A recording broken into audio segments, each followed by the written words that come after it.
इस लेक्चर में हम देखने वाले हैं हॉलो सिलेंडर। लास्ट लेक्चर में हमने सिलेंडर के बारे में पढ़ा था और जैसा कि मैंने आप लोगों को प्रॉमिस भी किया था बच्चे अगली क्लास में हम हॉलो सिलेंडर के बारे में बात करने वाले हैं। तो बेटा हॉलो सिलेंडर आपके सामने है।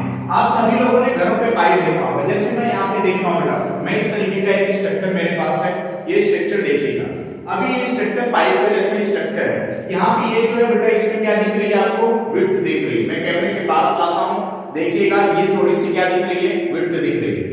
इस वजह से हमारी दो सर्कल्स बन रही है। कौन सी? एक तो इनर सर्कल बन रही है बेटा, एक कौन सी सर्कल बन रही है, आउटर सर्कल बन रही है। ठीक है, तो ये जो इनर और आउटर सर्कल बन रही है ये पूरे सिलेंडर तक बन रही है, पूरे पोर्शन पे बन रही है बेटा। तो इसी को हम क्या कहते हैं, हॉलो सिलेंडर कहते हैं। क्या कहते हैं प्यारे बच्चों, हॉलो सिलेंडर कहते हैं। चलिए इस डायग्राम से हम सीखते हैं। प्यारे बच्चों देखिए यहाँ पे इनर सर्कल हमारी कौन सी है, ये। तो यहाँ से लेके इस सेंटर से लेके सर्कल तक की जो डिस्टेंस है ये किसको इंडिकेट कर रहा है, स्मॉल आर। लेकिन बेटा इस सेंटर से लेके अगर मैं इस एंड तक बात करूं तो ये किसको इंडिकेट कर रहा है, कैपिटल आर को। कैपिटल आर और स्मॉल आर, चाहे बेस की बात हो रही हो चाहे टॉप की बात हो रही हो, दोनों ही केस में कैपिटल आर और स्मॉल आर हमारे आते हैं, इंक्लूडेड है। क्लियर है बच्चों? तो देखिएगा इनके बीच में जो कॉमन फैक्टर होता है वो क्या होता है, स्मॉल आर और कैपिटल आर के बीच में जो कॉमन फैक्टर होता है वो क्या होता है बेटा, वो ये विड्थ होती है। क्या होती है, ये विड्थ। यहां से लेके यहां तक की जो मेजरमेंट होती है इसे हम किस नाम से जानते हैं बेटा, विड्थ के नाम से। यहीं से इनके बीच में क्या होता है, रिलेशन फॉर्म होता है। तो प्यारे बच्चों इस हॉलो सिलेंडर को बेस्ट तरीके से समझने के लिए सबसे पहले हम क्या समझेंगे, कंसेंट्रिक सर्कल। कौन सी? कंसेंट्रिक सर्कल के बारे में बात करेंगे बेटा। कंसेंट्रिक सर्कल क्या होती है, ऐसी सर्कल जिनका सेंटर क्या हो, सेम हो। जिनका सेंटर क्या हो बेटा, सेम। ये तो हमारी कंसेंट्रिक सर्कल है। सर्कल थोड़ी सी मेरी टेढ़ी बन रही है, ध्यान दीजिएगा इस चीज को। ठीक है, ये हमारी क्या है बेटा, कंसेंट्रिक सर्कल। अगर मैं इस सेंटर से यहां तक की बात करूं तो ये हमारा क्या है बेटा, स्मॉल आर। और इस सेंटर से लेके कैपिटल यहां तक की बात करूं तो ये क्या है बेटा, कैपिटल। ठीक है, मैं अपनी क्लासों में जब भी पढ़ाया हूं तो सभी बच्चे ये कंप्लेंट करते थे, सर आपका डायग्राम तो अलग ही होता है। बिल्कुल अलग होता है बेटा, देखो कितना अच्छा डायग्राम बनाया है। ठीक है, तो डायग्राम को फोकस मत करिए, आप लोग कॉन्सेप्ट को फोकस करिए। ठीक है मेरे बच्चों, तो यहाँ पे हमने कैपिटल आर देखा और यहाँ पे क्या देखा, स्मॉल आर। इन कैपिटल आर और स्मॉल आर के बीच का जो फैक्टर है वो कौन है बेटा, ये विड्थ है। इनके बीच की जो चौड़ाई है इसे हम क्या कहते हैं, common factor between small R and capital R. क्या कॉमन फैक्टर होता है बेटा, अगर मैं विड्थ की बात करूं, विड्थ कैलकुलेट करने के लिए तो I can write capital R minus small R, capital R minus small R. Similarly बेटा अगर मुझे कैपिटल आर चाहिए होगा तो मैं क्या लिखूंगा, विड्थ प्लस स्मॉल आर, तो मेरी क्या आ जाएगी, कैपिटल आर आ जाएगी। और अगर मुझे स्मॉल आर चाहिए होगा बेटा तो मैं क्या लिखूंगा, capital R minus width, capital R minus width. तो यहां से हमारा क्या आ जाएगा बेटा, स्मॉल आर आ जाएगा। ठीक है प्यारे बच्चों, ये तो हमने किसके बीच में रिलेशन देखा, कैपिटल आर, स्मॉल आर और विड्थ के बीच में हमने क्या देखा, रिलेशन देखा। लेकिन बेटा कुछ और फैक्टर होते हैं जो यहाँ हॉलो सिलेंडर में यूज होने वाले हैं। वो फैक्टर्स क्या होते हैं कि बेटा अगर मैं कहूं इस पूरे सर्कल का मुझे एरिया चाहिए, पूरे सर्कल का सेंस मतलब ये जो सर्कुलर ट्रैक है, आप सभी लोगों ने आपके अपने घरों के पास रनिंग ट्रैक देखे होंगे जिसपे बॉयज रनिंग करते हैं। ठीक है, वो रनिंग ट्रैक बिल्कुल एकदम कंसेंट्रिक सर्कल के स्ट्रक्चर का होता है कि नहीं बेटा। अगर मुझे इस ट्रैक का, ये जो आप ट्रैक देख रहे हैं, इस ट्रैक का मुझे एरिया निकालना है, इस ट्रैक का मुझे क्या निकालना है, एरिया। तो इसको बेसिकली हम कैसे पढ़ते हैं, एरिया ऑफ कंसेंट्रिक सर्कल, मतलब इस कॉमन पोर्शन का एरिया, नॉट द पूरा होल स्ट्रक्चर का एरिया नहीं। अगर कंसेंट्रिक सर्कल का एरिया क्या है, इसका मतलब हमें ये जो कॉमन ट्रैक है इसका एरिया कैलकुलेट करना है। तो प्यारे बच्चों सिंपल सा फार्मूला बनता है, अगर मैं इस बड़े वाले सर्कल का एरिया निकाल कर उसमें से छोटे वाले सर्कल का एरिया सबट्रैक्ट कर दूं तो मेरे पास ट्रैक का एरिया आ जाएगा। तो मैं यहां पे क्या लिखूंगा बेटा, ट्रैक का एरिया, ट्रैक एरिया, ट्रैक का क्या बेटा, एरिया। या फिर मैं कह सकता हूं area of concentric circle, area of concentric circle. Clear बच्चों, मैं क्या लिखूंगा, pi capital R square minus pi small R square, comma क्या लिख रहा बेटा, pi, and finally we get capital R square minus small square. ये हमारा क्या आ गया, कंसेंट्रिक सर्कल का एरिया आ चुका है बच्चे। अब मैं सेकंड थिंग क्या आपसे कैलकुलेट करवाऊंगा कि पेरीमीटर निकालिए। ये तो हमने पहला निकाला, दूसरा क्या, perimeter of concentric circle, perimeter of concentric circle. Concentric circle का पेरीमीटर क्या होगा, रनिंग ट्रैक का पेरीमीटर। आप सोचिए बेटा, आप सभी लोगों ने बेल्ट देखा होगा, बेल्ट को अगर दोनों पोर्शन को इस तरीके से ज्वाइन कर दो तो एक सर्कुलर फॉर्मेशन बनेगा। अब इसका पेरीमीटर निकालना हो तो हम इधर वाले का पेरीमीटर करेंगे और इधर वाले का पेरीमीटर करेंगे, दोनों का पेरीमीटर निकालेंगे। लेकिन उस बेल्ट को अगर मैं ब्रेक करके इस तरीके से थ्रेड के फॉर्म में कन्वर्ट कर दूं तो किस शेप में हो जाएगा, रेक्टेंगुलर शेप में हो जाएगा। किस शेप में बेटा, रेक्टेंगुलर शेप में। तो उसे हमें विड्थ, जो उसकी विड्थ होगी बेल्ट की, उसको भी पेरीमीटर में ऐड करना पड़ेगा। लेकिन अगर उस बेल्ट को हम ज्वाइन कर देते हैं तो सर्कुलर फॉर्म में बन जाता है। जो लेंथ होती है इधर वाली, जो लेंथ होती है इधर वाली, उन्हीं दोनों को ऐड कर दे तो पेरीमीटर आ जाएगा।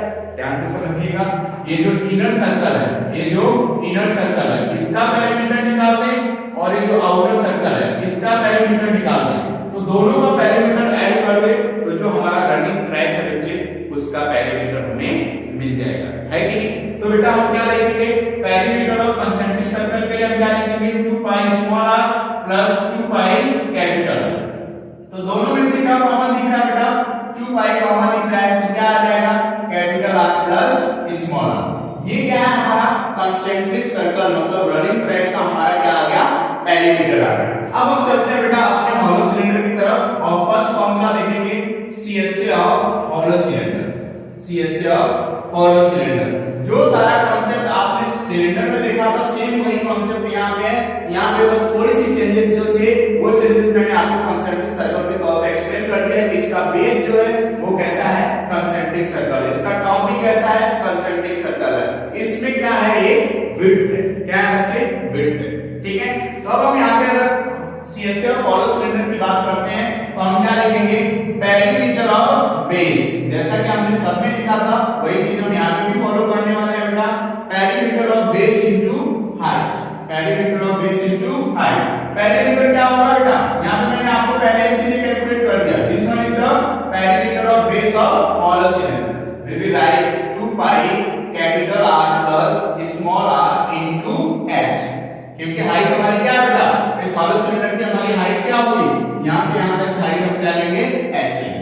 Is that clear. तो हमारा फार्मूला बन के आ चुका है बेटा, क्या, 2 pi capital R plus small r into h। ये तो हमारा क्या हो गया, CSA हो गया। लेकिन हम क्या लिखेंगे बेटा, when base is close, when base is close, जब हमारा बेस क्लोज होगा बेटा उस केस में हमारा एरिया क्या आएगा, उस केस में एरिया आएगा बेटा CSA plus area of base, CSA plus area of base. CSA हमारा क्या है बच्चे, CSA हमारा है 2 pi capital R plus small r into h plus area of base क्या है बेटा, पाई capital R square minus small r। देखो इस कंसेंट्रिक सर्कल का एरिया मैंने पहले ही कैलकुलेट करके आप लोगों को दे रखा है, this one is the area of base, इसका हॉलो सिलेंडर का। तो हमने क्या लिखा बेटा, CSA plus area of base. यहाँ पे आप देख रहे हैं capital R square minus small r square, capital R square minus small r square, इसको हम इस तरीके से भी लिख सकते हैं, capital R plus small r, capital R minus small r। कौन सी आइडेंटिटी लगाएंगे बेटा, a square minus b square, that is equals to a plus b and into a minus b. This is the identity we follow here. तो हम इसको क्या लिख सकते हैं बेटा, पाई capital R plus small r and pi capital R minus small r। तो बच्चे अब यहाँ से हमारा कॉमन क्या दिखेगा, हमें कॉमन दिख रहा है pi capital R plus small r। ये हमारा क्या है, कॉमन है बेटा, ये हमारा क्या है, कॉमन। तो जब हमने कॉमन ले लिया, यहाँ पे शायद आप लोगों को विजिबल नहीं होगा तो यहाँ पे मैं लिख देता हूँ, पाई क्या कॉमन लेंगे बेटा, capital R plus small r common ले लेंगे तो हमारे पास क्या बचेगा, हमारे पास बचेगा बेटा 2h plus capital R minus small r। ध्यान दीजिएगा यहां से हमने क्या कॉमन लिया, पाई capital R plus small r, तो यहां पे क्या बचा, 2 बचा और h बचा, और यहां से पाई capital R plus small r common लेंगे तो क्या बचेगा, केवल यही बचेगा बेटा। हमने इसको इस फॉर्मेशन में राइट डाउन कर दिया। Clear. Now we will talk about the TSA। TSA हम क्या जानते हैं बेटा, TSA को हम जानते हैं TSA is equals to CSA plus 2 into area of base, 2 into area of base. CSA हमारा क्या आ चुका है बेटा, 2 pi bracket close capital R plus small r into x and then 2 into pi capital R square minus small r square. Comma क्या होगा बेटा? Comma होगा 2 pi capital R plus small r। क्या बचेगा बच्चे? बचेगा h plus capital R minus small r। This is the formula for TSA of hollow cylinder. Clear है बेटा? फाइनल फार्मूला जिसे हम क्या कहते हैं? Volume of cylinder. Volume of cylinder क्या होता है बेटा? Area of base, area of base into क्या होता है बेटा? हाइट। क्योंकि हम देख रहे हैं टॉप एंड बॉटम दोनों क्या है? आइडेंटिकल है ना बेटा, तो हमारा क्या हो जाएगा? Area of base into height. Area हमारा क्या दे रखा है बेटा? यहाँ पे हमारा एरिया है pi capital R square minus small r square. We will write here pi capital R square minus small r square into h। This is the formula for volume of hollow cylinder. Clear है प्यारे बच्चों? तो आप लोगों को hollow cylinder का I hope कि सारा कॉन्सेप्ट बहुत अच्छे तरीके से समझ में आ गया होगा। क्लियर है प्यारे बच्चों? इसी तरीके से आगे की भी जो शेप हमारी बची है कोन, स्फीयर, हेमिस्फीयर, सबका फॉर्मूला मैं आपको एक्सप्लेन करने वाला हूं अगले वीडियो में। तो उसके लिए बेटा चैनल को सब्सक्राइब जरूर कर लें और ज्यादा से ज्यादा लोगों को इसको शेयर करें कि सभी लोगों को इसका